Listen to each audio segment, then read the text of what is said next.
Hello, everybody. Welcome to our Taster's Table for the day. Today's book is going with our weird holiday of Don't Tell a Lie Day. Remember, lie is like this, a lie. So don't tell a lie. This book is one of our new ones here in the library, and it's called The Honest to Goodness Truth. And it's written by Patricia Mikisak and illustrated by Giselle Potter. And here it is.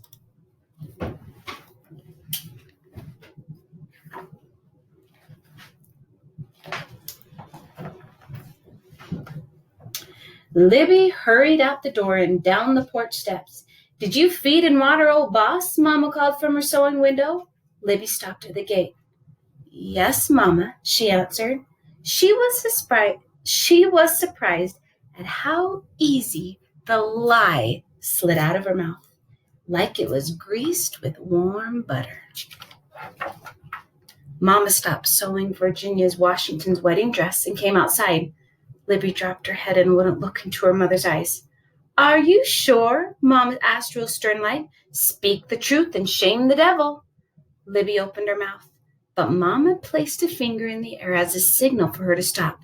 "Libby Louise Sullivan, I'll ask you once more and again. Did you feed and water old boss?" Libby's stomach felt like she swallowed a handful of chicken feathers. Her eyes commenced to fill with water and her bottom lip quivered. Then, taking a deep breath and gulping hard, she owned up to her lie. "I was gonna do it as soon as I got back from jumping rope with Ruthie Mae." Libby felt a lot better, even though Mama punished her double. For not tending to old boss, Libby couldn't go play with Ruthie Mae, and for lying, she had to stay on the porch the rest of the day.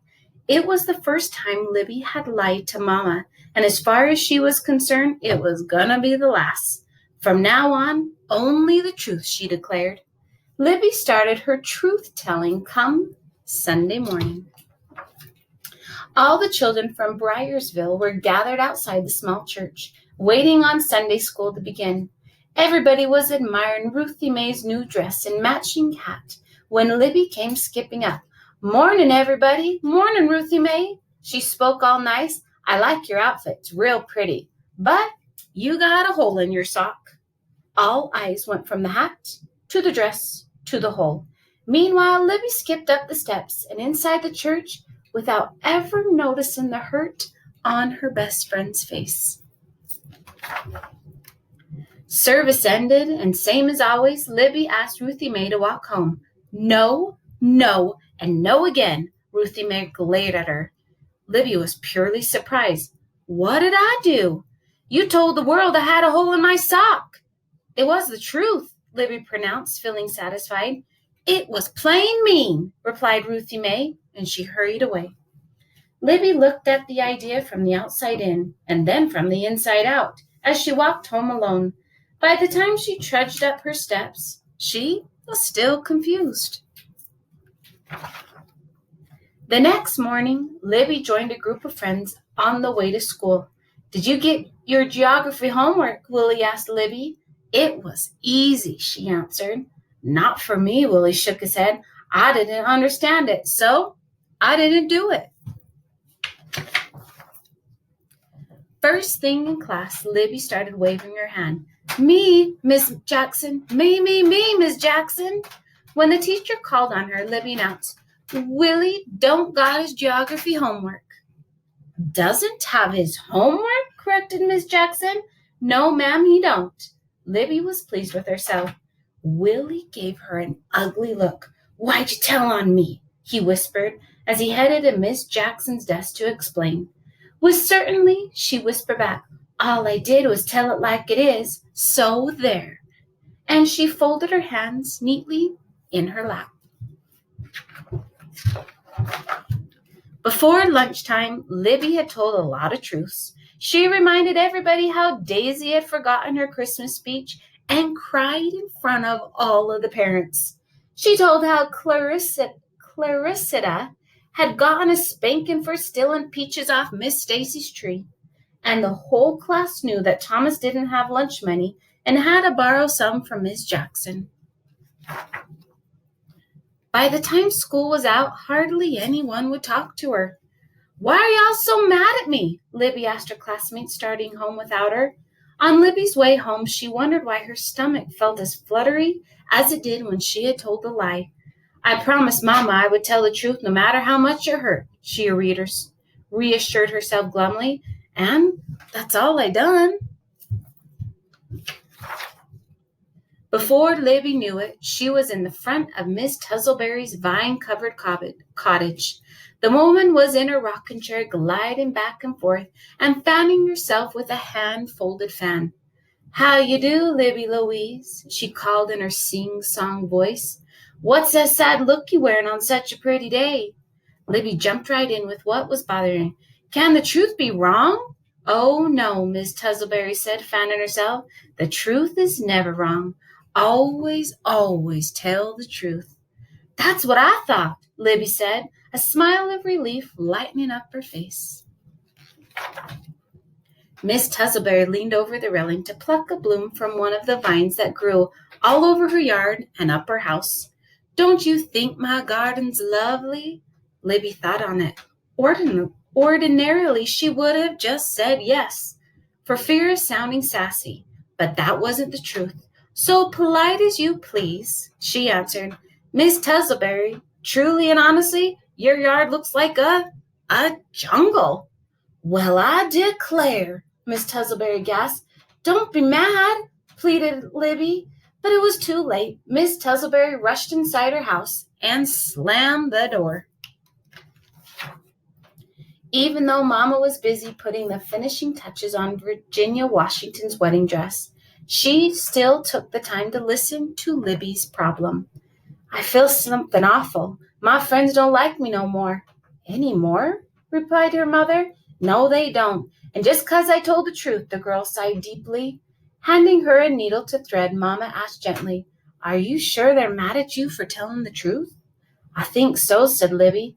"Willie was as mad as a hornet when I told Miss Jackson he didn't have his homework. And Miss Tuzzleberry got plenty upset when I said her garden looked like a jungle." Mama smiled. "Oh, I see." Then putting down her homework, she took Libby's hand, saying, "Sometimes the truth is told at the wrong time or in the wrong way or for the wrong reason, and that can be hurtful. But the honest-to-goodness truth is never wrong." Then Mama went back to stitching and pulling and stitching and pulling. Libby walked to the barn to feed and water old Boss, all the time trying to get an understanding of Mother's words. Just then, Virginia Washington sassayed out of the fields and back and past the barn, come for the final fitting of her wedding dress. As she watched Libby brush old Boss, Virginia burst into laughter. "That old horse is older than black pepper," she said, shaking her head. "I doubt you could get $1 for that old flea-ridden swayback." And she flounced off towards the house. "Don't say those mean things about old Boss," Libby called after her, throwing her arms around the horse's neck. She knew he wasn't the fine carriage horse he had once been, but why did Virginia have to rub it in? Now Libby thought back on her own truth-telling, and Mama's words suddenly became crystal clear. The next day, Libby caught up with her friends on the way to school. She told Ruthie Mae, "You did have a hole in your sock, but I could have whispered it to you instead of hollering out in front of anyone to hear. I'm sorry." Ruthie Mae smiled. "You finally got it," she said. Libby apologized to Willie, too. "I should have let you tell Miss Jackson about your own homework. It was unfair. Besides, nobody asked me in the first place." "That's all right. But hey," he added, "do you think you could help me with my geography homework?" "No problem," said Libby. Later, Libby talked to all the other victims of her truth-telling. But there was one more person she had to see. On the way home, she headed straight for Miss Tuzzleberry's house. Libby found her neighbor out front, down on all fours, pulling up flowers and snatching up vines by the roots. When Miss Tuzzleberry saw her, she wiped her brow back with the back of her hand and flashed a full smile. I'm sorry if I hurt your feelings yesterday, Libby said. Libby Louise, you were right, Miss Tuzzleberry replied. This place had gone completely and uncontrollably wild. But you are so mad at me. Miss Tuzzleberry waved a dismissing hand. The truth is often hard to chew, but if it is sweetened with love, then it is a little easier to swallow. Livy really did understand. She picked up a hoe and began helping. Things were really looking pretty good round here, she said, and that was the honest to goodness truth. What a great story about the correct way to tell the truth. I love that. Everybody have fun. Hopefully you're reading.